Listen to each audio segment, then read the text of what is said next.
영손과 기도. 찬미 예수님. 시작하겠습니다. 성부와 성자와 성령의 이름으로 아멘. 하늘에 계신 우리 아버지, 아버지의 이름이 거룩히 빛나시며 아버지의 나라가 오시며 아버지의 뜻이 하늘에서와 같이 땅에서도 이루어지소서. 일용할 양식을 주시고 저희에게 잘못한 일을 저희가 용서하오니 저희 죄를 용서하시고 저희를 유혹에 빠지지 않게 하시고 악에서 구하소서. 아멘. 성부와 성자와 성령의 이름으로 아멘. 찬미 예수님.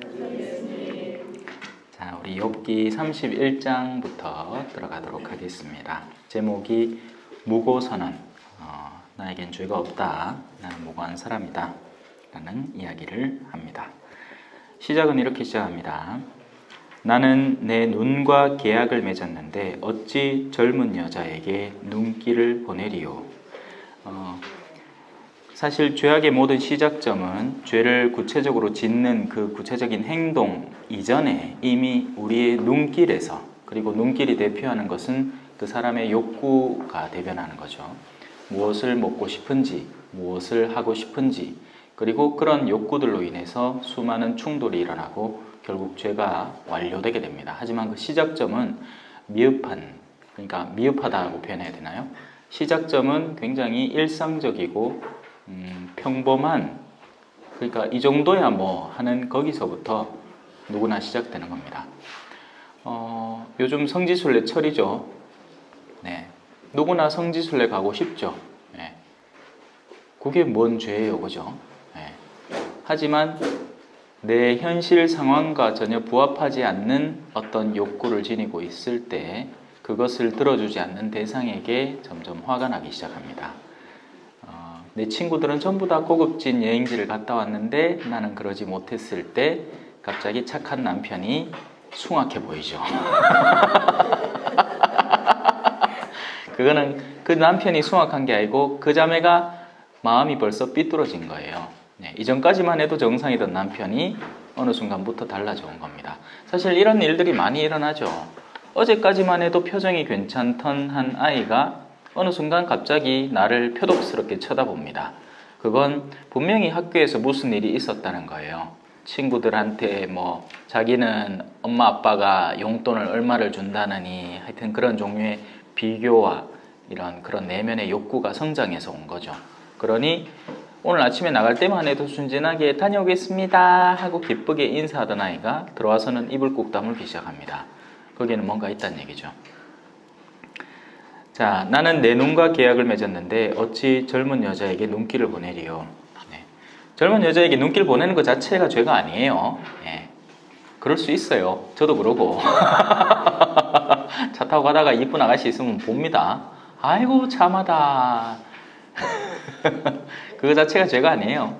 우리 형제님들 고해성사 때 들어와 갖고는 자기 막 음란한 눈길로 자매님을 봤습니다 하는데, 그러니까 그 정도가 어느 정도냐의 문제고, 그렇게 해서 내 마음속에 순간 든 그 음란한 생각을 내가 어떻게 정돈하느냐의 문제이기도 합니다. 사실 이 포르노그래피가 이게 안 좋은 이유가 그릇된 성관념을 형성하기 때문에 그래요. 그리고 인간의 내면의 욕구를 잔뜩 키워놓는 거죠. 그래서 이 성적인 것들이 터부시 되고 금기시 되잖아요. 하지만 음식은 어때요? 괜찮죠? 그래서 TV가 온통 음식 포르노그래피로 도배된 겁니다. 허용된 쾌락을 잔뜩 비춰주는 거죠. 하지만 원리는 똑같아요. 뭐냐면 보게 만들고 욕구하게 만들어서 결국에는 그 대상을 취하게 만드는, 거기에 문제가 있는 거죠. 네. 그렇습니다. 자, 위에 하느님에게서 오는 몫이 무엇이고 높은 곳에 전능하신 분에게서 오는 상속 재산이 무엇인가? 참된 희망에 눈 떠 있고 그것을 갈망하고 있을 때는 헛된 것을 희망하지 않겠죠. 예. 그래서 우리는 저 위로부터 오는 우리에게 다가올 상급을 갈수록 더 명확하게 만들어 가야 됩니다. 그래야 이 지상에서 다가오는 요소들을 현명하게 이겨낼 수 있고 또 나아가서는 심지어는 십자가마저도 기꺼이 질 수 있게 되는 거예요. 아무런 보상이 없는데 힘든 일을 왜 합니까? 그죠? 우리가 지상에서 왜 노동을 합니까? 여러분들이 직장에 왜 나가요? 돈 안 주는데 나갑니까? 돌았나? 내 그 하게. 예? 그죠? 남편한테 밥을 왜 줍니까? 월급을 꼬박꼬박 들고 어이 해주는 기라. 그게 여실히 드러난 때가 언제예요? 퇴직하고 들어가봐요. 맨날 욕 먹습니다. 이건 돈도 못 벌어오는 게 돈 벌어올 때부터 욕을 시작하더만 이게 퇴직하고 나면은 이제 완전히 그냥 인간 말종 취급받습니다. 요즘 젊은 사람들이 결혼을 왜 안 할 것 같아요? 똑똑해서 안 해요. 바보가 아니에요. 이 젊은 이 아가씨들의 그 내면 속에 정말 여러 가지가 보이는데 한 10명 중에서 한 두세 명은 생각이 너무 황당하다는 거예요. 젊을 때 좋은 차 탈 수 있어요? 없어요? 없죠? 없는 게 당연한 거예요.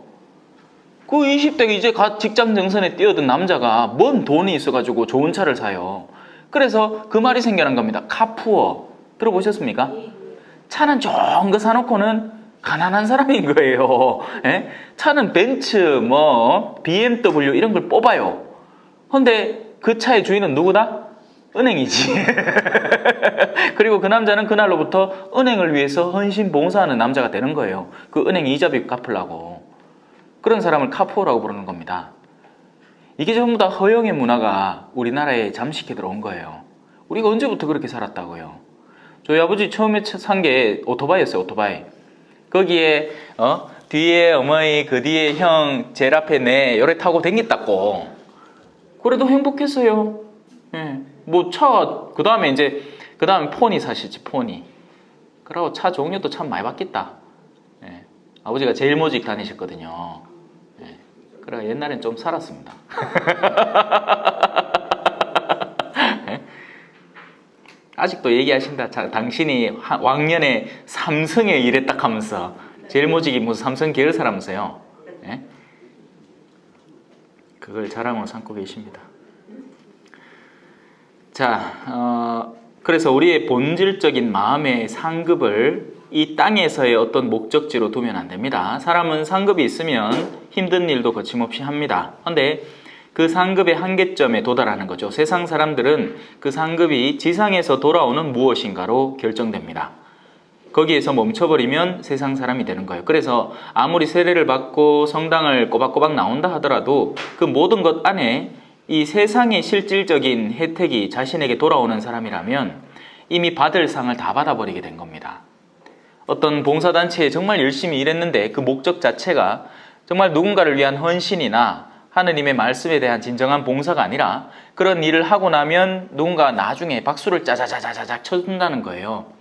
노래를 열심히 부르고 나면 그 노래를 부르기 위해서 마련된 자기들만의 자리도 제공을 하고 또 사람들이 툭하면 찬사를 던져주고 또 자기들만의 어떤 고유한 어떤 영역을 전례 안에서 차지할 수도 있고 이런 요소들의 매력을 느껴서 하는 사람도 꽤나 된다는 겁니다. 그래서 그런 요소를 위해서 했고 그런 요소를 받았기 때문에 그들은 받을 상이 하나도 없는 거예요. 정말 헌신적인 사람, 봉사하는 사람은 이 지상에서의 상급을 바라고 그 일들을 하지 않습니다. 물론 그렇게 열심히 하면 사람들이 기뻐하고 그 사람을 두둔해 주죠. 하지만 그런 것에 목매달지 않는다고요. 예. 뭐 그 정도만 해도 다행이겠다. 예? 그냥 성가대 예를 들어 성가대를 하든지 아니면 지상에서의 봉사활동을 하고 그냥 지상적인 차원으로 만끽하면 다행이겠다. 아예 성당을 창조경제 대상으로 삼아가지고 돈 벌 생각을 하는 거예요. 어떤 사람은. 예? 제가 늘 얘기하듯이 아메이 대상으로 삼든지 그 인맥들을 이용해서. 그러니까 그런 모든 사람들의 이 시선이 어디에 머물러 있다고요? 이 땅에 머물러 있는 겁니다. 이 땅에. 그래서 우리는 시선을 들어 높여서 진짜 하느님에게서 오는 상속재산을 쥐려고 노력을 해야죠. 그 핵심은 뭐겠어요? 영원한 생명이라고 불리는 겁니다. 다른 말로 하느님의 나라라고 표현하는 거죠.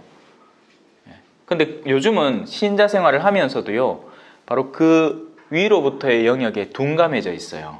사람들이 더 이상 천국을 믿지 않아요.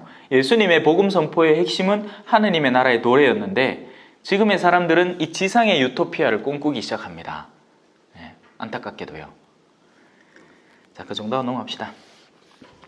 불의한 자에게는 환난, 나쁜 짓 하는 자들에게는 재난이 아닌가. 네, 하느님으로부터 오는 상급을 기다려라. 그리고 그 반대편에서는 환난과 재난이 반드시 다가온다는 것을 기다려라 하는 그 가르침이죠. 끊임없이 욥기에서 반복된 내용입니다. 새로울 게 없어요. 그분께서 내 길을 보시고 내 발걸음을 낱낱이 세지 않으시는가. 하느님은 숨은 일도 보시는 분이시기 때문에 우리가 단지 다른 이의 시선만을 걱정해서 어떤 일을 할 것이 아니라 자기 자신에게 솔직해야 됩니다. 그죠? 예. 내가 만일 거짓 속에 걸어왔고 남을 속이려고 내 발이 서둘렀다면 나를 바른 저울판에 달아보시라지. 자, 31장은요 이런 일을 하지 마라 라는 단락들로 구성되어 있습니다. 첫째 단락은 속이면 안 된다는 거예요. 예. 숨은 일도 보시는 하느님, 우리가 진정한 하느님의 상급을 원한다면 속이지 말라라는 가르침을 이 첫 번째 단락에서 이야기를 합니다. 속이는 차원은 참 다양한데요. 그 친구들 사이에서 내가 잘나 보이겠다는 식으로 부풀리는 것 역시도 일종의 속임이에요. 그리고 사실 그런 속임에서 더 큰 속임이 다가오게 됩니다. 제가 아는 한 자매의 그런 체험은 친구들은 이미 이미 하다못해 이제 고등학교라도 나왔고 했는데 자기는 학력이 옛날로는 국민학교니까 국졸 아니면 중졸 이런 식이니까 부끄럽다는 거예요. 그래서 그걸 뻥튀기 했다가 사람은 일단 자기가 거짓말한 영역을 분명히 인지하고 있습니다. 그걸 모르면 정신적으로 문제가 있거나 기억력이 감퇴되어 있거나 하나님한테 땡큐 해야 돼요. 땡 잡은 거예요. 사람이 기억을 잃어가면 나쁜 짓 한 기억도 잊어갈 거 아닙니까? 하지만 인간에게는 양심이라는 것이 남아있고 그 영역 안에는 내가 무엇에 거짓을 바랬는지 분명히 기억하고 있습니다. 그런 것들은 하루빨리 없애야 돼요. 하루빨리 남겨두지 마세요. 절대로 남겨두지 마세요. 왜냐하면 바로 그 영역을 통해서 어둠이 침투하기 때문입니다. 자, 그런데 우리가 그런 허영이나 어떤 자랑 그런 것들을 지나치게 하다 보면 부풀리게 됩니다. 거기서부터 거짓이 시작되는 거예요. 또 새로운 다른 유행의 거짓은 거짓도 있고 도둑질도 있고 다양한데 하여튼 직장 안에서도 다채롭게 속이는 방법들이 있고 그건 참 창조적이더라고. 예. 회사에 물건 남는 거를 슬그머니 가져오는 케이스도 있고 그러면서 자기 자신을 속이는 거죠. 이 정도야 어때? 왜? 어차피 놔두면 썩어버리는 걸. 하지만 정말 그게 썩어서 남게 되고 누군가가 가져갈 합당한 거라면 주인에게 이야기를 하고 들고 와야 됩니다. 하지만 그렇지 않았기 때문에 그것이 양심에 남아있게 되는 거예요. 예. 어떤 종류의 거짓말이든 조심하세요. 왜냐하면 바로 그 거짓의 통로를 통해서 어둠의 영이 우리 마음을 장악하기 시작합니다. 두려움으로. 자, 내가 만일 거짓 속에 걸어왔고 남을 속이려고 내 발이 서둘렀다면 나를 바른 저울판에 달아보시라지. 그러면 하나님께서 내가 흠없음을 알게 되실 것이네. 욥은 이런 일들에 가담하지 않았다는 이야기입니다. 만일 내 발걸음이 길에서 벗어나고 내 마음이 눈을 따라 다녔으며 내 손에 얼룩이 묻어 있다면 내가 뿌린 것을 남이 먹고 내 농작물은 뿌리째 뽑혀도 괜찮네. 내가 뿌린 것을 남이 먹는 것, 그건 일종의 재난이고 시련의 상황입니다. 근데 내가 만일 죄가 있어서 그런 일을 당한다면 그런 일을 당해도 싸다는 이야기예요.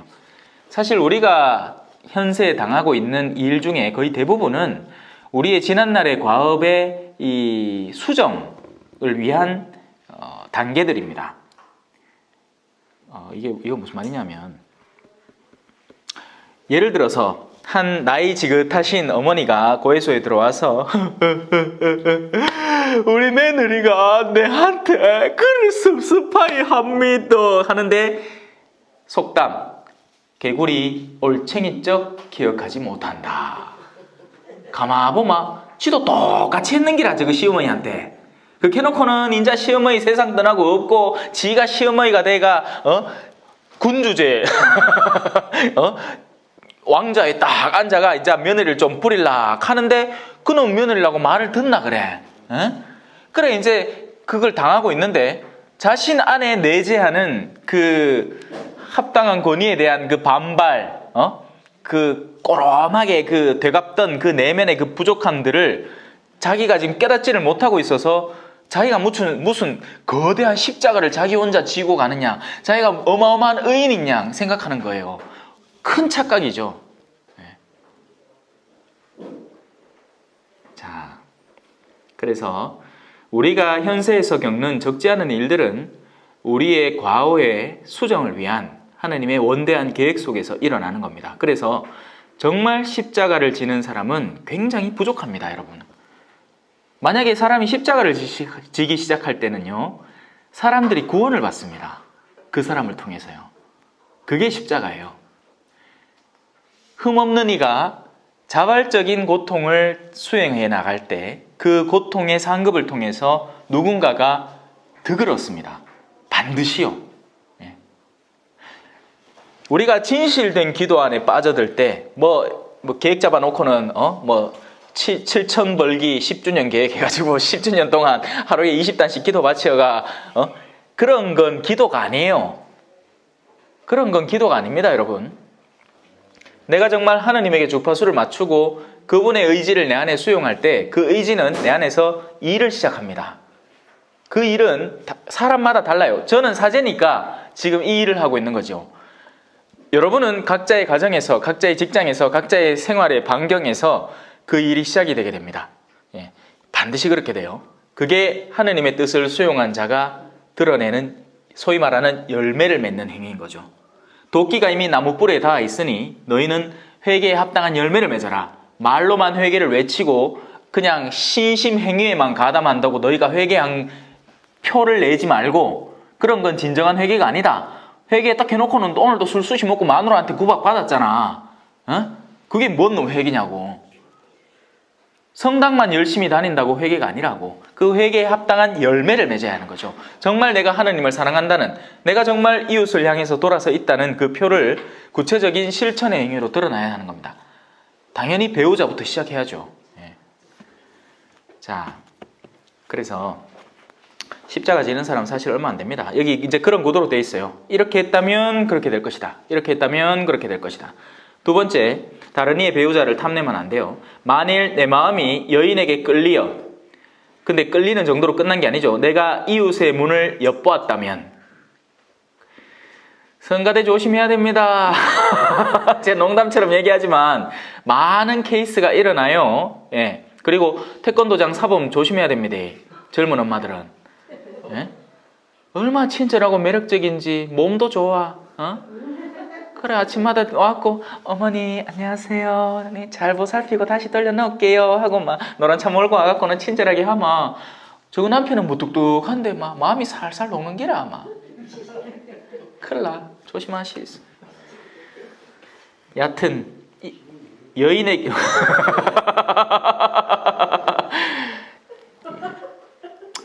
고해성사를 열심히 주면요 참 많은 정보를 얻을 수가 있습니다. 시모님들이 뭘 몰라. 고해를 주는 게 귀찮은 일이라고 생각을 해요. 아니에요, 여러분. 바로 고해를 통해서, 왜? 그런 얘기 들어보셨죠? 한 손에는 성경을 들고 한 손에는 신문을 들라는 얘기 들어보셨습니까? 못 들어봤어요? 그러니까 이 세상과 이 신앙의 균형을 잡아서 세상적으로 우리가 익힌 것을 사회적인 면으로 구체적으로 실천을 하라는 얘기인데, 저는 그렇게 얘기하고 싶지 않습니다. 사목 잘하려면 성사 잘 주면 돼요. 시간을 내서 다가오는 사람들, 그들의 내면을 풀어주기도 하고 또 동시에 그들의 삶에 다가서기도 하는 거죠. 술 먹지 말고, 술 먹으러 가갖고 그 술신자들 만나고 술 사먹하고 있으면 전신만신 골프 얘기, 뭐 어디 돈 벌었는 얘기, 뭐 누가 뭐 잘나는 얘기, 막 오만 허황된 이야기만 잔뜩 듣고 마음이 더 뻥 찝니다. 술자리에서 나오는 이야기 치고 멍청하지 않은 이야기가 없어요, 사실. 뭐 되게 똑똑한 이야기 하는 것 같아. 근데 술 한잔 넣어가고 나면 저거들끼리 혀꼬이가 저거 딴에는 똑똑한 이야기 한다고 앉았는데 옆에서 쳐다보면 다 미시 같아. 그런데 가지 말고 고해소를 가야 돼요. 사제는 정신을 똑띠 차리고.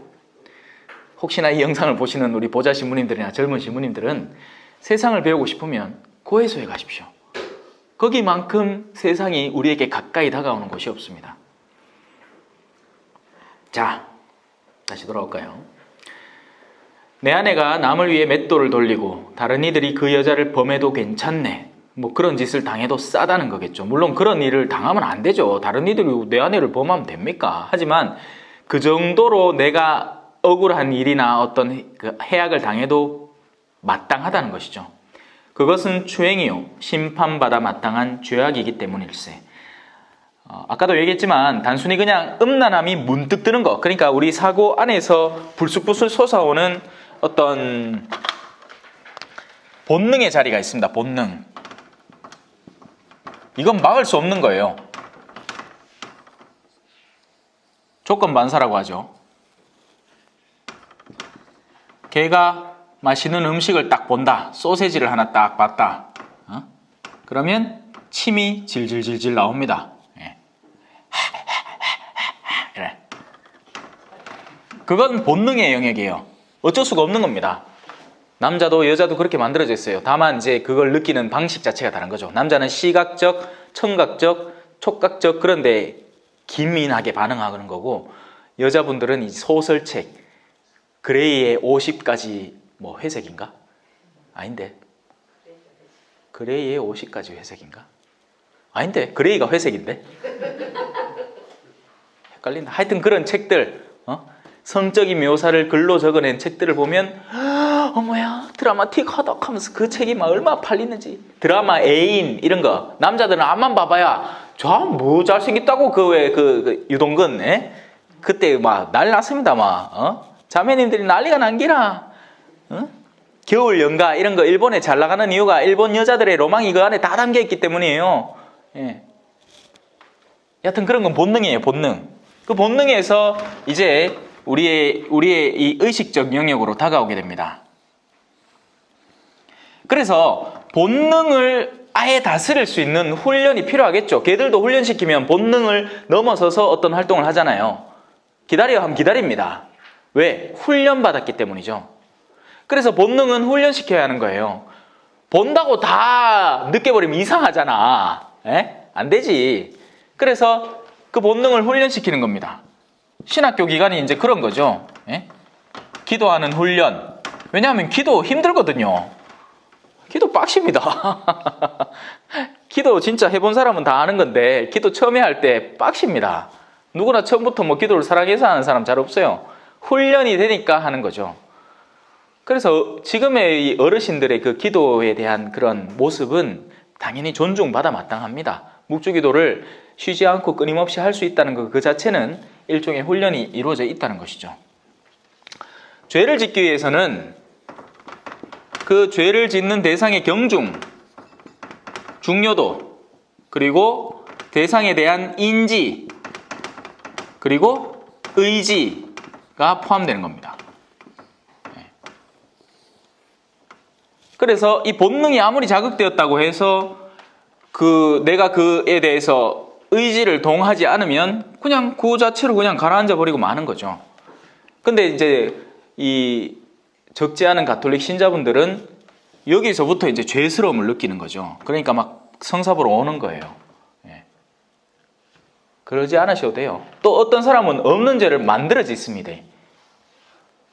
그러니까 기도 생활 중에 뭘 좀 덜했다, 뭐 잘못한 것 같다, 이런 것들도 전에 없던, 그러니까 인지되지 않으면 죄가 아닐 영역을 일부러 만들어서 생각을 해내서 이런 건 죄가 아닐까.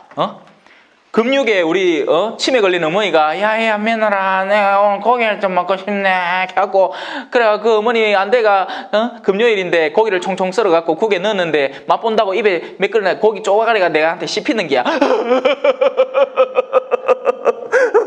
하느님 내 죄를 지어. 웃기는 소리 하고 하잖니. 그게 뭔 죄요 그게. 이 천주교 신자들은 바로 그런 영역을 막 만들어내요. 막 자기들끼리. 또 그런 죄, 만들어진 죄 중에는 교만이 섞여 있습니다. 무슨 말이냐면 누군가가 나는 이렇게 잘하는 사람이야 라는 것을 의시되고자 이제 갓 새로 들어온 사람에게 없는 죄의 영역을 막 만들어내서 네 이 정도는 해야 된다 하면서 죄를 강압하는 거죠.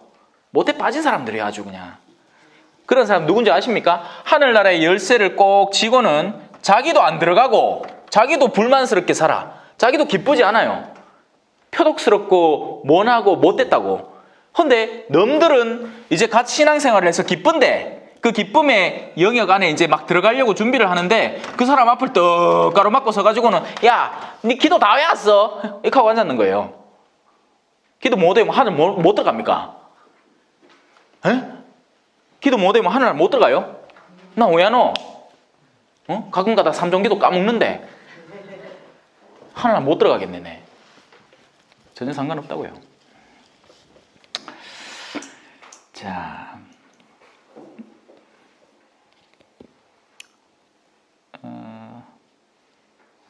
12절입니다. 욥기 31장 12절. 그것은 멸망의 나라에 이를 때까지 삼켜버리는 불, 내 모든 소출을 뿌릴째 없애버릴 것이네. 13절. 약한 이를 막대하지 마라. 남종과 여종이 내게 불평할 때 내가 만일 그들의 권리를 무시하였다면 하느님께서 일어나실 때 내가 무엇을 하고 그분께서 신문하실 때 내가 무엇라 대답하리요. 이 구약 안에서 이미 이런 종류의 어마어마한 이런 사상적 배경들,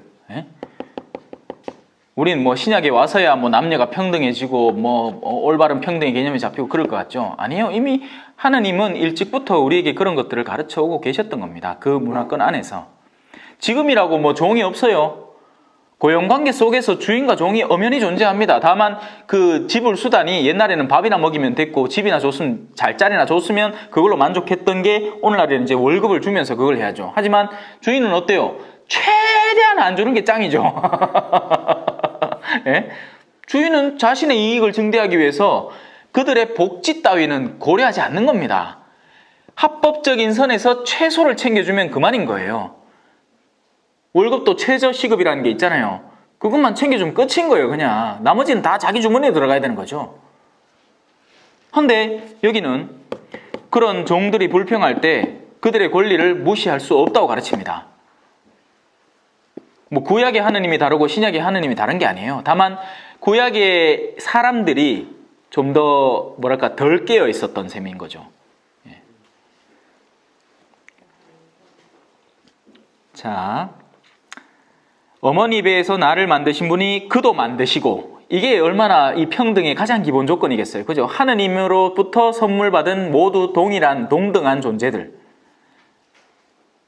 바로 그분께서 우리를 모태에서 지어내지 않으셨던가. 내가 만일 가난한 사람들의 소망을 물리치고 과부의 눈을 흐리게 하였다면, 자, 탐식하지 마라.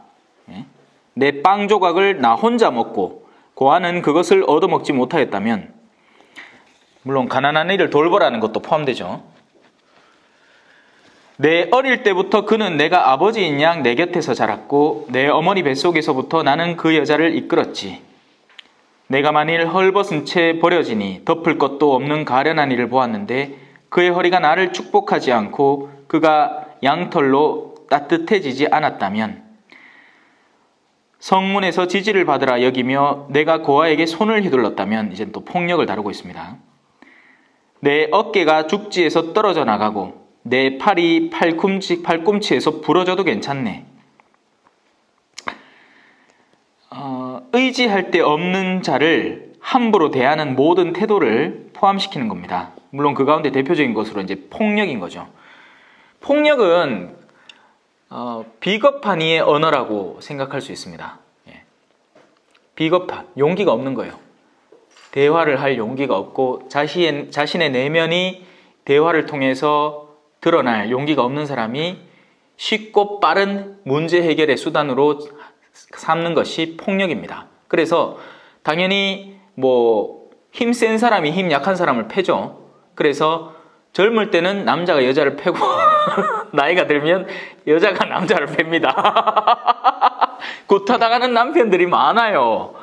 더군다나 쪽팔려서 말을 못해요.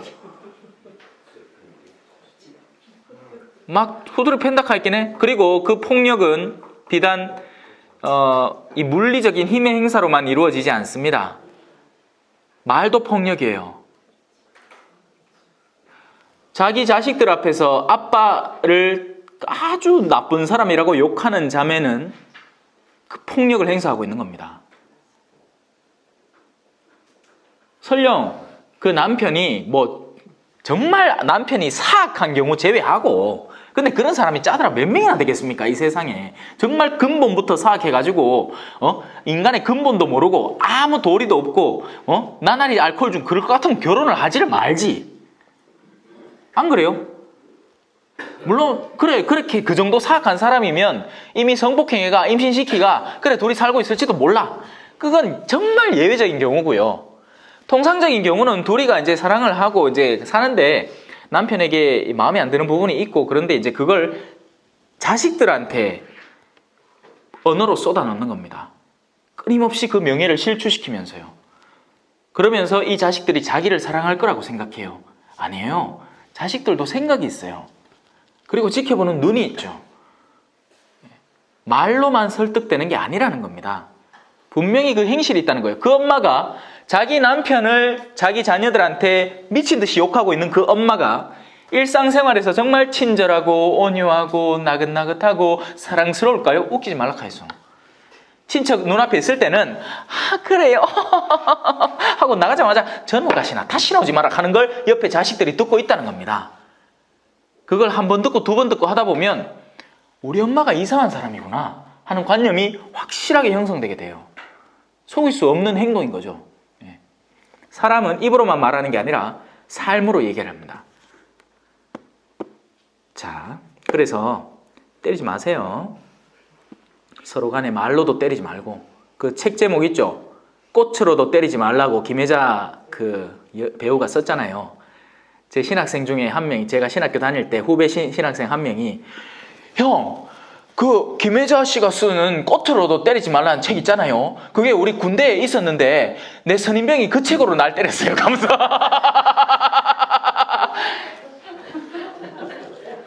그 왜 책을 만들어가 그죠? 오디오북을 만들든지 하지. 자, 그렇게 내가 약한 이에게 폭력을 휘둘렀다면 내 어깨가 죽지에서 떨어져 나가도 내 팔이 팔꿈치에서 부러져도 괜찮네. 네 오른손이 죄를 짓게 하거든 잘라버려라 하죠. 그 말은 진짜 자르란 얘기가 아니라 그 정도로 네가 어둠에 가담하는 행위 자체를 올바로 인지하고 두려워하고 다시는 하지 말라는 경고의 말씀입니다.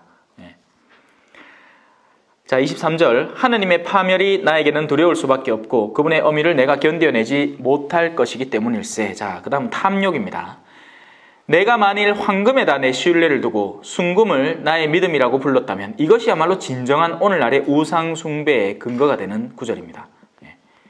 이 사람들이 바로 우상 숭배자들이에요. 돈을 하느님의 권위보다 더 믿는 이들. 자기 입으로는 자기는 신앙인이라고 하고 신심이 있다 하겠지만 실제 그 마음의 흐름 자체가 돈에 사로잡혀 있는 이들이 있습니다. 물론 그들이 적선을 안 하는 게 아니에요. 부자들은 가진 가운데 넉넉한 가운데 자기 형편에 전혀 해를 끼치지 않는 영역에서는 넉넉히 냅니다. 하지만 과부는 랩톤 두닙을 주죠. 어제 제가 부산 갔다 왔는데 그 부산에 그 외방선교 수녀회 후원회 특강 갔다 왔습니다. 어르신들이 소복히 앉아 있더라고. 전국 각지에서 모였대요. 포항에서 온 분도 계시고 김천에서 온 분도 있다고 들었습니다. 할머니가 입구에서부터 아이고 핑화방송 나오는 신부님 아이가 개삼에 막 손을 잡고는 막 좋다고 하디 막 쉬는 시간에 내한테 쓱 오더만 꼬깃꼬깃 접은 걸 내한테 쓱 쥐줘요. 그래 내 눈치챘지. 고맙습니다 어르신. 맛있는 거 사 먹을게요. 뭐겠어요? 15,000원. 세상을 다 버린 느낌이었습니다. 제가 볼리비아에서도 사무실에 이렇게 앉아 있으면 저쪽에 이제 그 사무원이 앉아 있고 제 방이 이제 안쪽에 들어와 있어요. 그러면 어르신 한 명이 사무장한테 인사하고는 쪼록 내 방에 들어옵니다. 손에 이제 비닐봉다리가 하나 딱 들려 있어요. 처음에는 이게 뭔고 싶어 떡 받아봤는데 그 계랄 있잖아, 계랄. 유정란. 우리 닭들이 알라딱 하면서 그거를 싹 들고 와서 몰아고 주는 거예요. 그러면 제가 먹습니다, 다. 유정란이잖아. 딱 까보마요. 색깔이 완전히 달라요. 저 시장에서 파는 거는 떡 까보면 노른자 색깔이 흐득스리 하잖아. 근데 유정란 그거는 알짜배기라 갖고 딱 까마 크기도 쪼매하고 딱 까마 색깔 노래. 진짜 영양가 많겠다 싶어요. 갑자기 그 생각이 나네. 또 한 번은 그랬습니다. 이 본당에 무슨 축제 있는 날이었는데 당신이 저한테 이제 한 주머니 꾸러미를 제 손에다 축 얹어주는데 이제 동전이 쫙 느껴지는 거예요. 거기에는 이제 오토바이 택시가 있어요.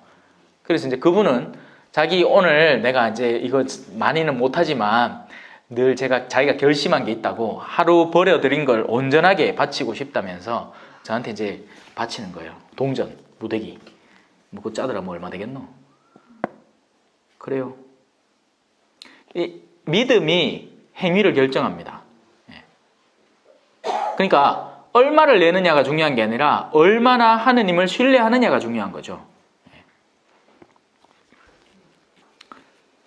내가 근데 본당에서 일을 하다 보면요. 예를 들어서 행사에 관심 없으면 재정에 관심 없습니다, 여러분.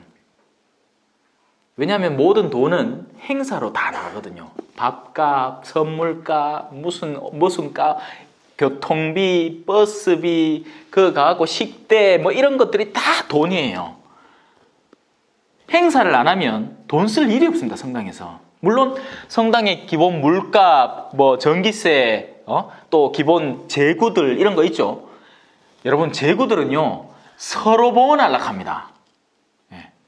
근데 본당에서 이제 주로 주력으로 돈 나가는 데는 그런 행사들인 거죠. 만약에 한 신부님이 정말 복음을 전하는 데 열정을 갖고 있으면 돈 욕심을 낼 이유가 없어요. 왜? 돈은 알아서 신자분들이 필요한 때 필요한 만큼을 딱 낸 걸 느껴요. 체험을 한단 말입니다. 내가 정말 복음을 전하기 위해서 이런 일을 계획했는데 딱 그만큼의 필요량이 딱 채워지는 게 저는 볼비아에서 몇 번이나 체험을 했어요. 어떻게 이렇게 딱 맞냐면서. 내가 병원에 있는 사람이 나한테 갑자기 왔는데 내가 갖고 있는 돈이 마땅찮아서 도와주기가 참 곤란한데 그때 마침 또 누군가가 나한테 조력의 손길을 주는데 그게 거기에 딱 맞아 떨어지는 거예요. 어떨 때는 진짜 밑에 단위까지 딱 맞고로. 그럼 신기하다 할게네. 근데 이 본당에서 만약에 내가 행사를 많이 하고 싶잖아요. 그러면 돈이 필요해집니다. 그러면 그 돈을 더 너끈히 쉽게 줄 수 있는 사람을 사랑할 수밖에 없게 돼요. 누구겠어요? 있는 사람들이에요. 있는 사람들이라고요. 가난한 사람들 밀라 닥달해갖고 그 선나껍질 뜯은 애니 있는 사람 꼬시가 술 한 잔 같이 먹고 몇백 더 얻으면 자동으로 행사비 생기는 거예요. 그게 홀라 딱 할긴 해. 장사 괜찮네. 그러니까 그 얼굴들이 커 보이는 겁니다. 어느 쌤 카대 옛날에 촌지 받을 때 학생들이 다 처음에 첫 시간에 딱 들어와 보면 얼굴이 다 똑같아 보이는데 그 엄마가 봉투 하나 뒷주머니에 쑥 꽂아놓고 나면 그 얼굴이 갑자기 100배로 커 보인답니다. 마음이 달라지는 거야. 탐욕 부리지 마세요. 내가 만일 재산이 많다고 내 손이 큰 일을 이루었다고 기뻐하였다면 하느님이 허락하시면 그 사람 쥐뿔도 없습니다. 하느님이 그 사람에게 건강을 허락하지 않았다면 그가 그 돈을 어떻게 벌어들여요? 이성이 제대로 잡혀있지 않는데 뇌가 반쪽이 없는데 수족이 올바로 움직이질 않는데 어떻게 그만큼의 그 적극적인 활동과 행사를 해가지고 그 돈을 벌어들이는 거예요? 하나님이 허락하지 않으면 일어나지 않는 일입니다. 그럼 그만큼 너그러워져야죠. 나한테 이게 선물되어졌다는 걸 이해를 해야 되는 겁니다. 하지만 그 사람들이 그럴 일이 없죠. 다 자기 거라고 생각해요. 빌딩 하나 더 살라고 안달복달 하는 거죠. 자, 그 다음은 우상숭배입니다. 내가 만일 빛이 환하게 비추는 것이나 달이 휘영청 떠가는 것을 쳐다보며 내 마음이 남몰래 유혹을 받아 손으로 입맞춤을 보냈다면 이 또한 심판받아 마땅한 죄악이니 위에 계시는 하느님을 배신하는 일이기 때문일세. 돈도 우상숭배고 그 다음에 이제 물질숭배, 물신숭배 이런 것들이 해당하는 거죠. 옛날 사람들로서는 놀라울 수밖에 없을 거예요. 하늘에 떠 있는 그 빛이 뭐 찼다가 줄었다가 막 달이 그죠? 그리고 또 태양은 갑자기 일식이 생겼다가 뭐 천둥번개가 치지, 막 태풍이 몰아치지. 우리가 암만 기술이 발전해도 태풍 못 막잖아요. 저 죽도성당 천장 다 날아갔더라죠 옆에. 죽도성당 여기 건물에서 바라보는 건물 있잖아요, 저거. 그 지붕 날아갔습니다. 다는 아니고, 날아갔고. 양남 성당은 성당 지붕 반쪽이 날아갔다 하죠. 예. 그래요. 우리 기술이 암만 발달해도 하느님이 만들어 놓으신 그 자연의 위압감에는 비할 데 없는 거죠. 그래서 옛날 사람들로서는 당연한 겁니다. 천둥이 치면 아이고 하느님 노하셨다고 그런 게 당연한 거죠. 하지만 우리는 하느님을 아는 이들로서 하느님의 자녀들로서 이제 그런 것에서는 해방되어야 됩니다. 대나무 세워놓은 집 제발 좀 가지 마이소. 제발 부탁할게. 얼마 전에 그것이 알고 싶다 봤습니까? 타작마당이라 하면서 성경 말씀에 있는 거라고 타작마당이라고 타작을 해야 된다고 사람 하나 타작 기계라고 세워놓고는 그 앞에 이제 신자들 한 쪼로미 세아가 기퉁배를 막 미치듯이 치는 거예요. 타작한다고. 야, 이렇게도 할 수 있구나 싶습니다. 예. 참 정말 똑똑하더라. 예. 정말 그 사람들은 머리가 튄 사람들이야. 예. 근데 결국에는 이제 그 자금의 흐름을 파악하면 이 사람이 왜 그런 것을 만들어냈고 이 각지에 그런 게 있는지 파악이 되게 되겠죠. 결국엔 돈이니까요. 예. 그 밑에 있는 사람은 순진한 사람들이고 사람의 마음이 참 약한 것 같아요. 그래서 점집 가면 안 되는 이유가요. 대뜸 두려움을 심기 때문입니다. 앞으로 또 안 오면 뭐 저주가 걸린다. 이런 관념을 심어줘 버리면 이 사람이 마음이 약해서 안 왔다가 내가 액땜하는 거 아닌가 싶어갖고 또 한번 가주는 거고요. 그 가다 보면 이제 세뇌당하는 거죠. 말은 자꾸 들으면 세뇌당하는 거니까. 여러분은 다행히 저한테 세뇌당하고 있는 거고 저 돈 많이 아껴줬습니다. 예? 싸다. 너무 싸다. 아, 저 서울 지역 가면 좀 꽤나 받는데. 예? 자.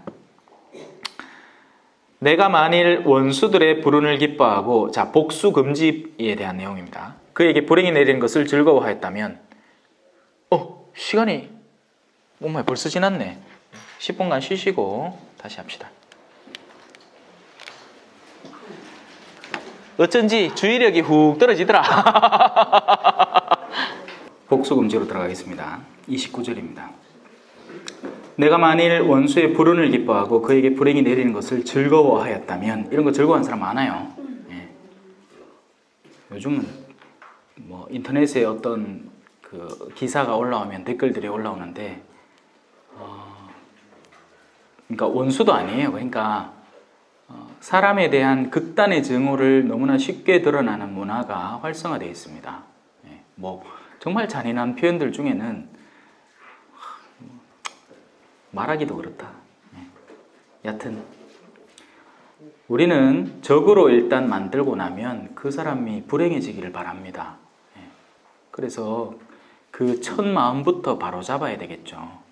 하느님이 만드신 모든 같은 사람이라는 선에서 모두가 다 출발을 하는 것이고, 거기에서 차별이 없다는 것도 시작되고, 또 거기에서 원수마저도 같은 사람이라는 그 노선에서 출발을 해야 됩니다. 그러지 않으면 우리는 곧잘 그런 증오에 사로잡히는 거죠. 나를 섭섭하게 했다는 그 이유 때문에. 그래, 뭐 가족을 몰살해도 용서하는 사람이 있는가 하면, 반대로 자기 자존심 좀 상하게 했다고 완전 극악무도한 사람으로 몰아붙이는 사람도 있고요. 사람 천차만별일 것 같습니다. 자, 나는 저주로 그의 생명을 요구하여 내 입이 죄짓도록 버려둔 적이 없다네. 그의 고기를 배불리 먹지 않은 자 누가 있으리요 하고 내 천막의 사람들이 말하지 않았다면, 나는 언제나 길손에게 문을 열어놓아 나그네가 밖에서 밤을 새운 일이 없다네. 원수는커녕 이 지나가는 사람들에게도 친절을 베풀었다는 얘기죠.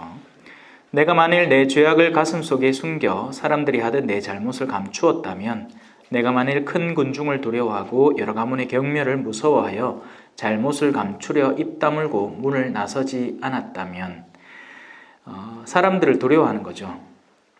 왜 성체 모시러 나갈 때 그죠? 쪽팔려서 나가는 사람들, 바로 이런 케이스들인 겁니다. 사람들의 시선. 그러니까 하느님의 시선을 두려워할 줄 알아야 한다. 이 모든 것을 통해서 하느님의 존재를 인지하고 그분으로부터 다가올 상급과 벌에 대한 인지를 곧게 만들어서, 주로는 벌이죠. 이런 악행을 했을 때 그에 합당한 벌들이 나한테 올 것인데 그런 것들을 당할 이유가 우리에 없지 않느냐. 왜? 나는 하느님을 알고 그분 앞에서 헛된 생각이나 일들은 애시당초 하지를 않는다라는 것을 욥은 우기고, 그러니까 그렇게 하지 않았고, 그리고 그것을 항변하는 겁니다. 그래서 자기는 죄가 없다라는 것을 결론적으로 얘기하고 싶은 거죠. 하지만 죄의 근본 자체는 어떤 행위를 하지 않았다가 아니라 바로 하느님에게 빠락빠락 대들고 있는 그 자세와 태도, 하느님께서 나에게 좋은 것을 주시거든 나쁜 것이야 왜 거절하겠는가 하고 초창기는 얘기하다가 나중에는 이제 친구들에게 자극을 받아서 나는 그런 거 절대 안 했다 하고 이제 맞서고 나서는 겁니다. 자, 이제 마지막 도전으로 한번 들어가 볼까요? 제발 누가 나의 말을 들어주었으면 여기 내 서명이 있다. 이제는 전능하신 분께서 대답하실 차례. 자, 그 말은 뭐죠? 하나님, 나서라. 내 이마에 착한 사람인데 인자 네 나서도 안 되나? 이 말입니다. 이게 인간 죄의 근본입니다. 하느님을 좌지우지하고 싶은 인간의 욕구. 자기 자신에 대한 정당을 너무나 스스로 확신한 나머지 창조주가 마저도 자신의 의지대로 움직여야 한다는 바로 그것이 인간의 근본적인 죄의 성향인 거죠.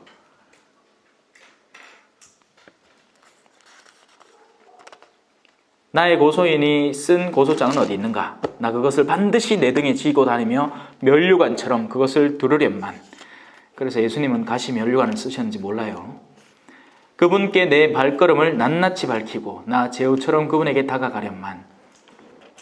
만일 내 밭이 나를 거슬러 울부짖고 그 일항들도 함께 울어댔다면, 그 카인이 아벨을 죽이고 나서 아벨의 피가 스며든 그 밭이 하느님에게 울부짖었다라는 얘기가 있죠. 창세기에.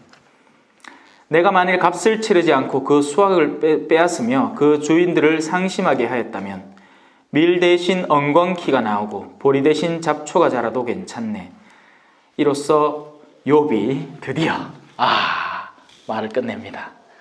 참 길었습니다. 자, 이제 엘리후의 연설로 들어갑니다. 이 엘리후라는 인물은 젊어요. 그것만 기억하면 됩니다. 말 그대로 제가 흔히 하는 농담처럼 기대기가 새파래요. 하지만 그의 그 지혜가 발동되는 겁니다. 그리고 이 영적인 진리를 설파하는 데는 나이가 상관이 없다는 것이 이제 그의 입을 통해서도 등장합니다. 한번 들어봅시다. 마침내 이 세 사람은 욥에게 대답하기를 멈추었다. 그가 자신을 의롭다고 여겼기 때문이다. 그러자 람 가문 출신의 부즈 사람 바라크엘의 아들 엘리후가 화를 내었다. 욥이 스스로 하느님보다 의롭다고 주장함으로 화를 낸 것이다. 그는 세 친구에게도 화를 내었다. 그들이 대답할 말도 찾지 못하면서 욥을 단죄하였기 때문이다. 그러나 엘리후는 그들이 자기보다 나이가 많기 때문에 이 유대 민족이 우리하고 비슷한 습성인가 봐요. 우리도 비슷해요. 나이가 상저입니다. 나이가 재산이고요. 근데 또 정작 요즘은 또 재밌는 게 나이 들고 싶어 하지 않아요. 그러니까 나이를 누리고는 싶은데 나이 든 호칭이나 뭐 외모나 이런 건 다 피하고 싶어. 그 염색은 먹어치갖고 머리가 새카만데 또 나이는 나이대로 묻고, 그래 형님 가면 내 뭐 형님이고 언니 캐라. 아이고 내 참 웃기가 뭐 하는 짓인지 참. 여튼 엘리후는 그 세 사람이 더 이상 대답하지 못하는 것을 보고 화를 낸 것이다. 엘리후의 첫째 담론. 이제부터는 엘리후가 주절주절 혼자 막 찍깁니다. 그리하여 부즈 사람 바라크의 아들 엘리후가 말을 하기 시작하였다. 지혜와 연륜. 나이라는 것은 분명히 세속적으로 쌓아온 그 기술과 어떤 경험이 분명히 있습니다. 결코 무시하면 안 돼요. 그래서 어르신들에 대해서 기본적인 존경심을 갖고 있어야 됩니다. 오늘도 아까 운동하면서 잠깐 국제시장을 봤어요. 아까 여기 오기 전에 잠깐 30분 정도 걸었거든요. 저 위에 러닝머신이 있어가지고 TV를 트니까 국제시장이 오늘 나오더라고. 월남전 파병가가 의하던 동 온 가족을 먹여 살리기 위해서 이 일 저 일 안에 못 일 없이 다 하면서 그 주인공이 그래가 또 가난한 사람들 배에 태우겠다고 태아가 아가 뚝 떨어지니까 지가 배에서 그렇게 동생 떨어뜨린 게 기억이 나가 가를 살리겠다고 물에 퐁당 뛰들어가 가를 다시 배에 집어넣고 올라서는 뒤 총을 한 방 빵 막아 그날로 다리가 변병시 돼가 쩔뚝쩔뚝 땡기는 그런 시절의 경험들은 존중받아 마땅합니다. 존중해야 돼요. 지금 젊은 세대는 그런 것들을 이해하지 못해요. 눈을 뜨면서부터 컬러 TV가 있었으니까요. 아니 눈을 뜨면서부터 휴대폰이 있을 거예요 이제는. 네. 이 좋은 세상에 나서 감을 못 잡는 거죠. 과거에 도대체 어떤 경험들이 누적되어 있는지, 왜 그렇게 빨갱이들을 싫어하는지 결코 이해하지를 못하는 겁니다. 그래서 그런 부분들에서는 마음을 열고 어르신들하고 대화를 시도를 해야 돼요. 물론 또 어르신들은 또 어르신대로 이게 잘 안 되죠. 하지만 기본적으로 존중하는 마음을 갖추고 모든 일들을 진척시켜 나가야 하는 겁니다. 하지만 그 점에서 굉장히 약하죠. 젊은 세대들이. 어르신들은 또 그 점을 또 이해해 주셔야 돼요. 하지만 그렇다고 해서 또 반면 젊은 사람들에게서 뿜어져 나오는 그런 생각의 정당함과 올바름에 귀 기울일 줄 모르는 어르신들은 이 지혜에서 훨씬 뒤떨어지고 멀어져 있는 겁니다. 그런 분들을 이제 속칭으로 꼰대라고 부르는 거죠. 아무나 꼰대라고 안 불러요. 사람이 어르신이 정말 마음이 열려 있고 젊은이들과도 이렇게 정말 낮은 자세로 그 열린 마음으로 대화할 자세가 있는 사람을 우리는 함부로 그렇게 부르지 않습니다. 몇 번 이야기 나눠보고 도무지 말을 통해야지. 그리고 나서는 나이가 상전인 사람인 거예요. 그런 사람을 우리는 꼰대라고 부르는 거죠. 내가 누구를 꼰대라 할 나이도 벌써 지났습니다. 저도 이제 늙은 세대에 이제 접어들었어요. 예, 지금의 젊은 세대는 옛날은 10년 단위, 뭐 20년 단위, 뭐 그래가지고 세대를 나눴습니다. 그나마 또 뭐 X세대, 뭐 90년대부터 태어난 386 세대, 486 세대, 뭐 그런 세대들이 존재를 했는데 지금은 연도로 나눌걸요? 너가 뭐 이런 거, 뭐 아이폰 X 나왔을 때 살아봤나? 뭐 이런 개념인 거죠. 너가 수능 몇백 점대, 뭐 저만 해도 수능이 200점대였는데 그 다음부터 400점대로 바뀌었어요. 팍팍 달라지는 거 팍팍. 참 그것도 문제다. 그죠? 정신이 하나도 없어요. 애들이. 교육제도도 문제고 뭐 하여튼 가들은 가들대로 정말 최대의 노력을 가하면서 이 세상을 살아가려고 노력하는 겁니다. 옛날에는 수도분해 갖고 우리 자매님들이 그냥 나 차면 그냥 결혼하는 기고 배만 안 남기고 그런 줄 알고 살았어.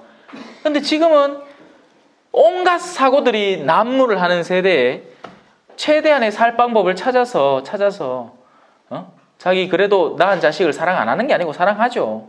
사랑하면서 그 아이에게 더 나은 환경을 물려주고 싶은데 그 환경적인 요인에 경제성만 놓이는 게 아니고 주변의 시선과 환경, 왜 아이가 단순히 학교에 갔는데 돈 많다고 사랑받는 거 아니에요. 이짐에 당할 수도 있어요. 인간관계가 미흡하거나 초반에 첫날 가갖고 무슨 수치스러운 어떤 일을 하나 당하고 나면 뭐 부모의 경제력, 권위 뭐 이런 거 아무 상관없습니다. 이짐에 당하는 거예요. 따돌림 당한다고요. 왕따 당한다고요. 왕따. 한번 잘못 걸리면 답도 없어요. 그거는. 요즘 애들은 얼마나 못됐다고요.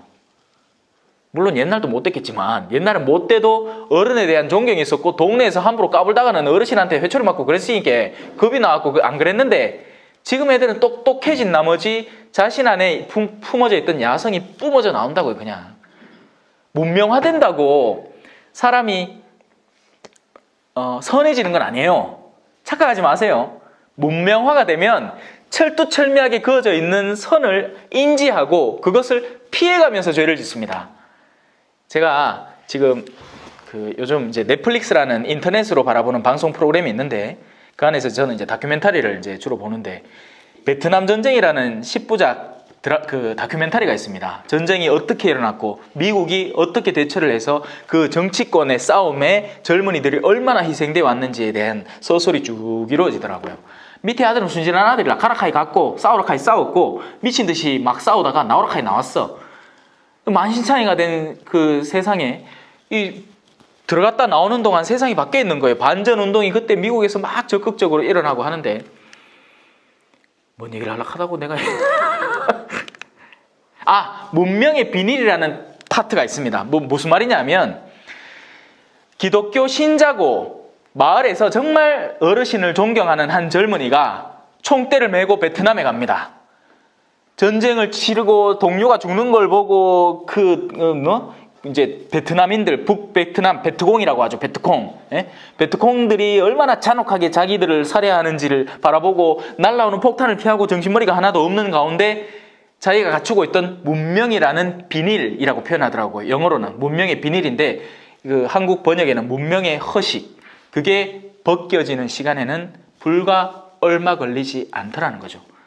사람이 첫 살인을 체험을 하고 잔혹성을 습득을 한 뒤에 그것을 실행하는 데까지는 우리가 지금은 이 한국 땅이라는 곳에서 고상한 척을 하고 있지만 실제로는 그 안에 어마어마한 야성이 숨어 있고 본능적인 영역이 살아있다는 겁니다. 그게 지금은 이 규정과 규제와 법률 사이에서 갇혀 있는 거죠. 그런데 그런 데를 가면 그게 뿜어져 나온다는 거예요. 저만 해도 그랬어요. 제가 군대를 신학생 때 갔잖아요. 신학교 4년 마치고 갔습니다. 그나마 전에는 2년 마치고 갔는데 이제는 4년 마치고 가라 해갖고 4년 마치고 갔어요. 신학교 4년 학부를 다 하고 갔다고요. 어땠을 것 같아요? 초코파이 하나 더 묻겠다고 종교 행사 가갖고 그 군종병한테 내 그래도 신학생인데 먹고 싶어가 식기 담당이었는데 거기는 장소 이동이라고 표현을 하죠. 식기가 서로 장소를 이동하는 겁니다. 위치 이동이라고 표현합니다. 내가 식기 담당인데 우리 소대가 밥을 먹어야 되는데 어느 소대가 와갖고 우리 식기를 훔쳐갔는 기야. 위치 이동. 위치가 이동된 거죠. 그래 혼자는 딴에는 고민을 많이 했습니다. 어쨌겠어요? 위치 이동했지. 위치 이동했어요. 그 문명의 허식이 벗겨지는 데는 그러니까 그런 훈련소에 가도 그럴지언정 베트남전이라는 그 실제적인 사람의 피가 터지고 옆에 동료가 죽어가는 그런 현실 속에서 사람이 문명인에서 광인으로 변하는 데는 일도 아니라는 거죠. 나이가 전부가 아닙니다.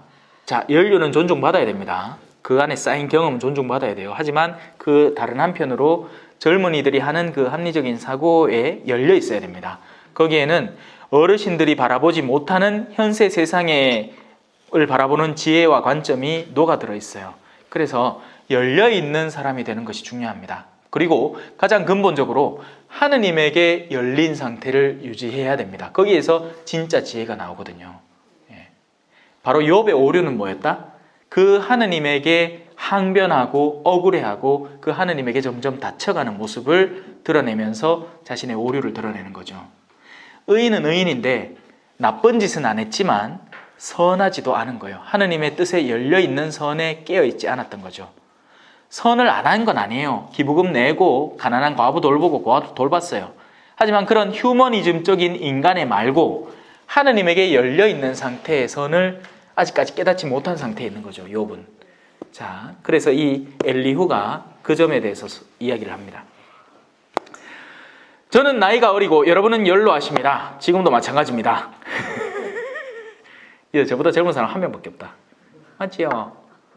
나이 많을 것 같은데 30 몇 살? 5. 내보다는 좀 적네. 자, 저는 나이가 어리고 여러분은 연로하십니다. 그래서 제 소견을 여쭙기가 두렵고 무서웠습니다. 저는 나이가 말을 하고 연륜이 지혜를 가르쳐야지 생각했습니다. 옛날엔 더 그랬겠죠. 한국은 당연히 그랬고요. 유교 문화권 안에서 어르신들에 대한 공경이 극도에 달해 있을 때입니다.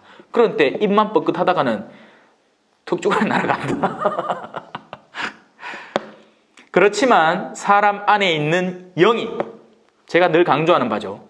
이 영적인 지혜, 인간의 가장 내면에 존재하는 영, 그 영은 하느님에게 깨어 있을 수 있고 전능하신 분의 입김, 사람을 만들 때 불어넣으신 숨결, 바로 하느님의 거룩한 영, 하느님의 모상이 우리에게 다가올 때 사람이 깨우쳐지는 겁니다. 연만하다고 나이가 많다고 지혜로운 게 아니요 연로하다고 올바른 것을 깨닫는 게 아니랍니다. 그래서 제가 말씀드리니 들어보십시오. 저도 제 소견을 여쭙겠습니다. 자, 보십시오. 저는 여러분의 말씀을 기다렸습니다. 여러분이 말을 고르시는 동안 여러분의 이론을 귀여겨 들었습니다. 저는 여러분에게 주의를 기울였는데 보십시오. 아무도 욥에게 논박하지 못하고 여러분 가운데 아무도 그에게 응수하지 못하십니다. 우리는 지혜를 발견했어. 사람이 아니라 하느님께서 그를 물리치셔야지 하고 하느님에게 탓을 넘기고 하느님에게 일을 떠넘기지 마십시오. 여러분들이 해야 할 몫이 있고 그 몫에 대해서 분명히 해냈어야 합니다. 여러분들이 선조로부터 받아온 그 지혜를 바탕으로 욥이 지금 빠져있는 일종의 오류 상태를 인지를 하고 물론 기본적인 선함과 사랑으로 다가가서 그것을 드러냈어야 하지만 여러분은 공격하는 데만 급급했습니다.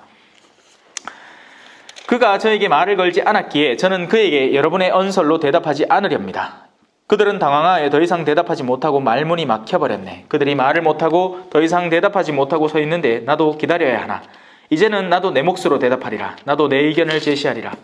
나는 하고픈 말로 가득하고 속에서 영이 말하고파 나를 다그친다네. 이런 체험 해보셨습니까? 영이 말하고 싶은 상태. 물론 의로운 영도 말하고 싶어 하고요. 악령도 말하고 싶어 합니다. 악령이 말하고 싶어 하는 때는 서로 자랑할 때,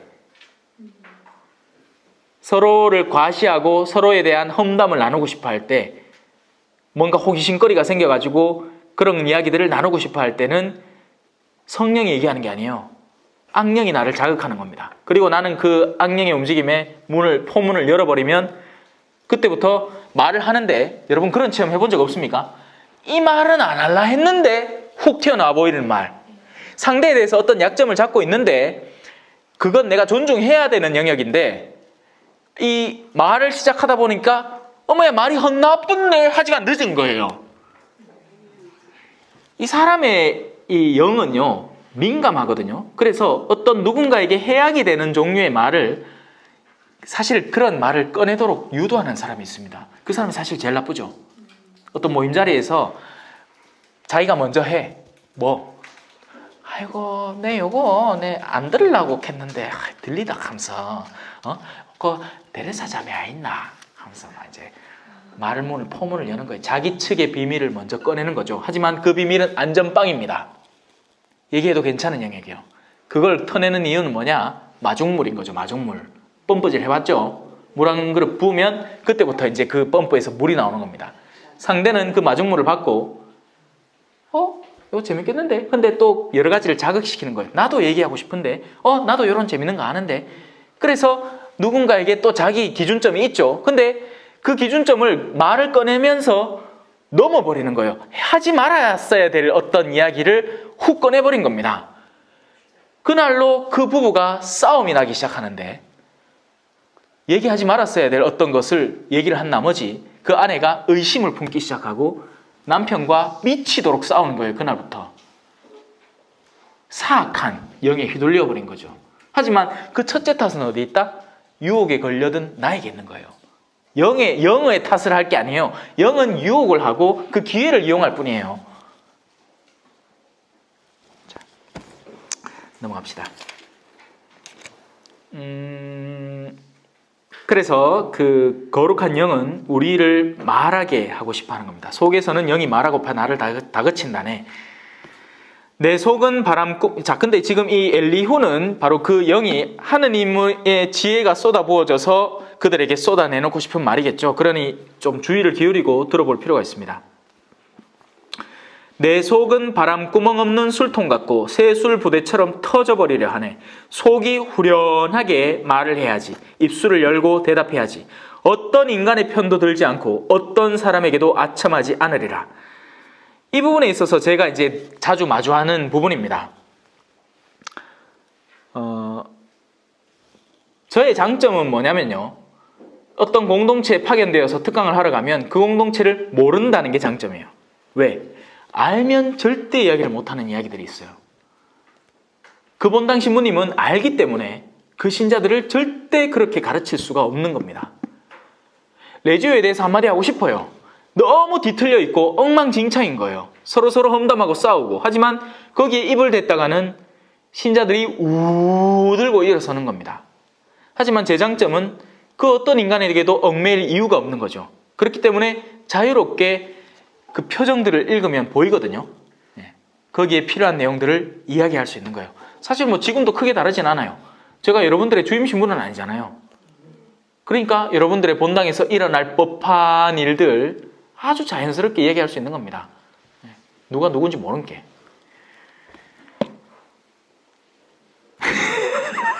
그때번에 한번 우리 사목 회장님 관련 이야기 하다가 깜짝 놀래갖고 제가 앉아 계시길라. 근데 이제 제가 그분을 뭐 대하고 그 얘기한 건 아니죠. 좀 전반적인 그런 경향성을 드러내는 분들에 대한 이야기를 한 거지. 그때 한번 깜짝 놀랐습니다. 그래서 그 부분은 늘 신경 쓰고 있어요. 지금도. 예. 그래서 이제 그런 얘기는 잘 안 하지. 자, 나는 근데 그건 아첨을 하는 게 아니고 조심을 하는 거예요. 분별력을 갖는 거죠. 아첨하는 건 다른 겁니다. 아첨하는 건 누군가의 이득을 위해서 그에게 달콤한 말을 하는 사람들을 말해요. 이 신부님에게 달콤한 이야기를 해주는 사람들이 있습니다. 그로부터 얻어지는 이득을 기다리는 거죠. 자, 그랬다가는 나를 만드신 분께서 나를 당장 앗아가시리라. 자, 이제 욥에게 맞서기 시작합니다. 그렇지만 이제 욥이시여 제 말을 들으십시오. 제가 하는 모든 이야기에 귀를 기울이십시오. 자, 이제 제가 입을 열고 제 입의 혀로 이야기하렵니다. 제 말은 마음의 정직함에서 나옵니다. 제가 특강을 준비하는 유일한 방법 하나는 마음의 맑음을 유지하도록 최선을 다하는 겁니다. 마음이 흐트러져 있잖아요. 예를 들어서 갑자기 누군가 저한테 성질을 막 내고 그와 인격적인 어떤 다툼을 하고 나면 강의가 안 돼요. 강의가 안 되더라고. 왜냐하면 마음이 흥분 상태에 있고 어떤 뭔가에 기울어져 있는 듯한 느낌을 강하게 받기 때문에 그래요. 그래서 저는 강의 준비가 딴 게 아니고 마음을 평온하게 갖춰놓는 겁니다. 쓰잘데기 없는 것들 피해야 되겠죠. 아까 얘기했잖아요. 훈련. 그죠? 전들 신부님들하고 이야기 막 나누면서 밤늦게 술 한잔하고 그런 자리에 가끔씩 끼고 싶고 그런 욕구가 아예 없는 게 아니에요. 하지만 가능하다면 집중을 하는 거죠. 제가 해야 하는 직무에. 이게 제일 중요합니다. 여러분, 복음과 관련돼서 어떤 일을 하려는 사람들, 본당의 봉사자들은 그 마음 씀씀이를 맑게 유지하는 훈련을 잘 하셔야 됩니다. 그렇죠. 저렇게 마음이 무거우면 한숨이 나온다. 자, 어둠의 영들은요, 여러분의 마음을 흐트리기 위해서 가진 방법들을 다 쓸 거예요. 별의별 사람을 여러분 앞에 내놓을 겁니다. 그렇게 해서 여러분의 정신을 흐트리는 거죠. 거기 넘어가지 마시라고요. 왜? 내가 아무리 스트레스 상황 안에 있더라도 영혼은 곧게 서 있을 수 있어요. 이건 제가 해봐서 합니다. 반면 내가 아무리 안락해도 영혼이 불안한 상태에 있으면 아무 일도 손에 안 잡힙니다. 배우세요. 이 엘리후의 방식에 제 말은 마음의 정직함에서 나옵니다. 제 입술로 아는 것을 솔직히 토로하렵니다. 하느님의 영이 저를 만드시고 전능하신 분의 입김이 저에게 생명을 주셨답니다. 할 수만 있다면 제게 대답해 보십시오. 채비를 하고 저에게 맞서 보십시오. 왜? 지금 엘리후는 자기 자신의 자신의 개인적인 지식을 드러내는 게 아니라 맑음의 통로를 통해서 하느님의 영을 그 욥 앞에 드러내려고 시도하기 때문입니다. 그래서 그 엘리후에게는 더 이상 맞설 수 있는 적수가 없게 됩니다. 자, 하느님께는 저도 당신과 같은 몸, 저 또한 진흙으로 빚어진 몸이랍니다. 저의 존재 자체는 당신과 똑같은 흙에서 왔으니 흙으로 돌아가는 존재지만 지금 제가 당신에게 알려주려는 무언가를 말하고자 하는 그 영은 하느님의 지혜로부터 오는 영입니다. 저에 대한 공포가 당신을 덮치거나 저에 대한 압박감이 당신을 짓누르지는 않을 것입니다. 왜? 하느님의 영은 누군가를 짓누르거나 압박감을 줘서 무슨 결과를 얻어내려고 하지 않아요. 여러분, 거룩한 영은요, 사람을 자유롭게 둡니다. 그래서 하느님은요, 우리를 짓누르지 않아요. 짓누르는 건 사탄이죠. 사탄은 두려움으로 인간을 조종합니다. 하느님은 절대적인 자유의 상태에 두세요. 아무리 극악무도한 잘못을 저질러 보세요. 하느님이 그걸로 우리를 벌해서 우리를 뉘우치게 하진 않아요. 그 순간까지도 우리의 자유의지가 살아있게 만들어 주시는 거예요. 심지어는 자살 직전까지도요. 그게 우리가 하느님에게서 이해하지 못할 바입니다. 왜? 우리는 힘의 논리를 믿잖아요. 조금만 더 야를 짓누르면 야가 깨갱 하면서 나한테 올 것 같거든요. 그래서 사람들이 애완동물을 좋아해요. 애완동물은 힘의 논리에 종속적이거든요. 내가 늘 밥을 주니까 나를 따르잖아요. 안 그래요? 그러니까 사랑스럽지. 집에 갔는데 걔가 나를 짓고 컴온 그거 당장 된장 발라봅니다. 돌았다고 그거 쳐다보고 앉았나? 안 그래요? 직장 일도 뒤죽겠는데 집에 와갖고 걔까지 날 신경 쓰게 하면 발로 내 차뿐다 그냥. 뭐 한다고 쳐다보고 앉았노? 야야 뭐 갖고 그 간식거리 가봐라 하고는 이제 그거 딱 까가주마. 그 간식거리 지 좋아하니까 또 그때 갖고 하니까 고개라도 이뻐갖고 쳐다봐 주는 기지. 안 하고 내 뒤집어. 그걸 와키야. 된장 발라야지. 하느님은 인간을 절대적인 자유의 상태, 50대 50의 상태로 두세요. 인간이 가장 극도의 선에 머물러 있다 하더라도, 그러니까 지가 주교님이나 추교경님이나 뭔가 엄청난 대단한 직무를 맡고 있다 하더라도 유혹 50, 선한 의지 50의 상태에 열어두십니다. 그래야 그가 결정하는 선이 당신께 기쁜 향기로 바쳐지니까요. 자, 여러분, 저는 사제잖아요. 늘 성경 강의를 하잖아요. 그러면 저는 늘 안정된 상태에서 늘 성경만 보면 다음엔 이런 거 가르쳐야지 하고 막 떠오르고, 그렇게 막 죄 근처도 안 가고 그럴 것 같죠? 아니에요. 늘 유혹이 있어요. 늘 아가씨가 이법이. 나도 야심한 밤에 야식 시켜갖고 먹고 싶어요. 나를 거침없이 그냥 내지르고 싶은 거죠. 그런 유혹들에 늘 열려있는 겁니다. 그리고는 그러지 않기를 결정하는 거죠. 전화가 와요. 신부님 이런 특강 와주세요. 안 갑니다. 뒤죽겠습니다. 끊고 싶어요. 뭐 하겠어요. 근데 그들의 마음의 안타까움에 응답하는 겁니다. 그래요. 네, 요새 이런 거 한다고 좀 힘든데 그 날짜는 좀 힘들겠는데요. 신부님 좀 와주 있어. 알았습니다. 갈게요. 하고는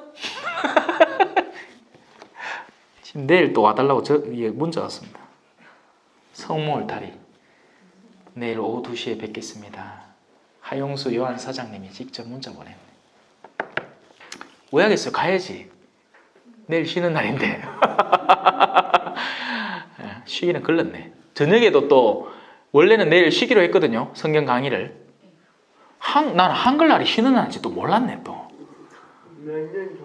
2012년부터 정해졌다고 내 사전 찾아보고 왔어요. 나무 위키. 나는 볼리비아 가 있는 동안에 이 한글날이 쉬는 날 됐었네.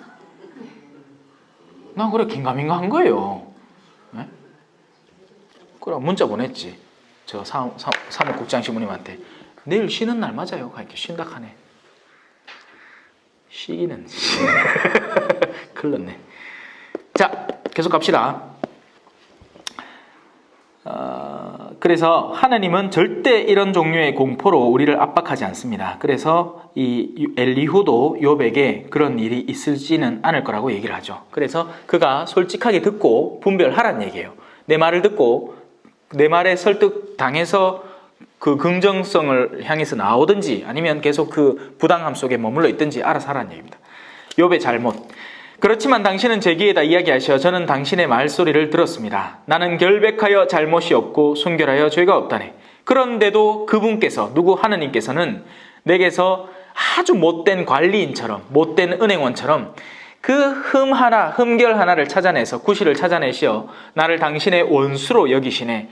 그러니까 하나님을 막 심판하고 있는 거예요. 욥은 내 발에 착고를 채우시고 나의 길을 모두 지켜보시네. 하나님을 아주 못된 존재로 바라보는 거죠. 저는 이 점에서 당신이 옳지 못하다고 대답합니다. 하느님께서는 사람보다 위대하십니다. 여기 줄 좀 끊으세요.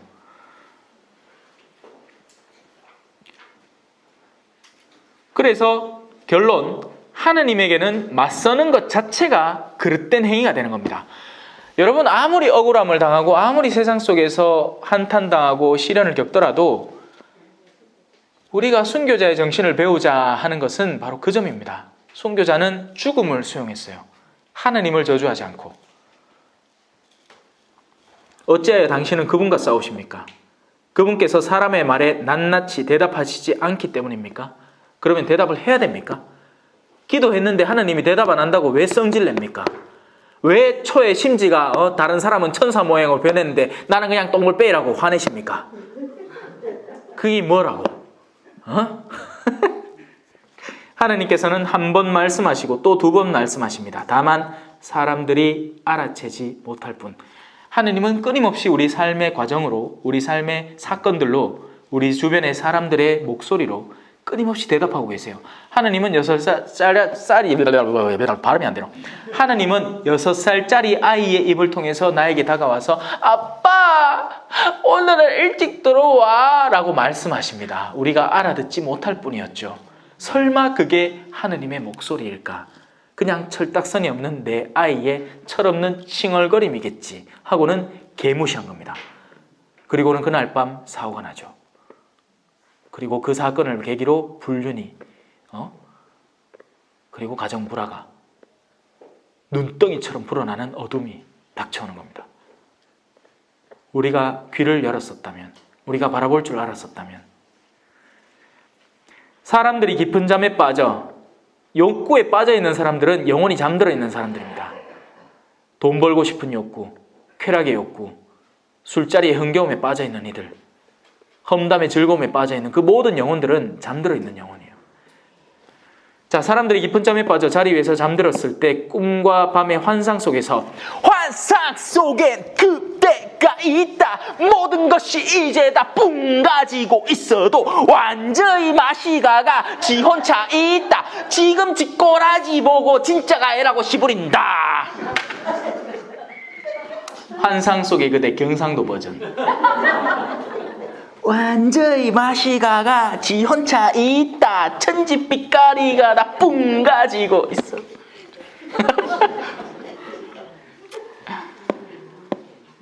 꿈과 밤의 환상 속에서 그분께서는 사람들의 귀를 여시고 환영으로 그들을 즐겁하게 하십니다. 하느님은 끊임없이 우리에게 뭔가를 보여주고 계세요. 뜬금없이 다가오는 신문기사, 내가 요즘 좀 과속하는데 재미를 붙인 거야. 근데 인터넷이나 뉴스 기사에 과속하다가 삼중 충돌 사고가 갑자기 내 눈에 쏙 들어와요. 아이고 한 잔쯤은 괜찮다 하고 요즘은 술 마시고는 늘 한 번 집에 가고 차 몰고 집에 가고 두 번 차 몰고 집에 가고 하다가 이제 슬 버릇이 돼갖고 경찰 없네 하면서 이제 해까지 꼬이는데 또 차를 몰러 시식 간다. 근데 그런 와중에 하나님은 끊임없이 우리에게 경고장을 날려주시는 거예요. 안 듣지? 네, 괜찮다고 하고. 그것은 사람을 제 행실에서 떼어놓고 인간에게서 교만을 잘라내버리시려는 것입니다. 이렇게 그의 목숨을 구렁에서 보호하시고 그의 생명이 수로를 건너지 않게 하신답니다. 하느님은 끊임없이 거듭 그가 영원한 생명으로 나오도록 초대를 하십니다. 하지만 우리는 그 초대장을 받아들이지 않죠. 우리는 어떤 종류의 성질이 고쳐졌어야 됐어요. 그리고 그 성질을 고치기 위해서는 어떤 종류의 봉사직에 몸담아서 나의 그 더러운 성질이 그 봉사직을 통해서 개선되도록 초대받는 겁니다. 하지만 싫다고 안 한다고 뭐 한다고 끊임없이 내던지는 거죠. 여러 가지 계기가 있어요. 우리가 이해하지 못하는 왜 이 일이 지금 일어날까 하는 그 일들이 끊임없이 일어나는 겁니다. 자, 그런 그는 잠자리에서 고통을 당하고 뼈마디가 끊임없이 쑤시는 형벌을 받아 그의 생명은 음식을 지겨워하고 그의 목숨은 바라던 요리도 싫어하게 된답니다. 그의 살은 말라 마침내 볼 수조차 없고 보이지 않던 그의 뼈들은 앙상하게 드러난답니다. 그리하여 그의 목숨은 구렁에 그의 생명은 죽음의 사자에게 다가갑니다. 성부와 성자와 성령의 이름으로 아멘. 영광이 성부와 성자와 성령께 처음과 같이 이제와 항상 영원히 아멘. 성부와 성자와 성령의 이름으로 아멘. 겸손과 기도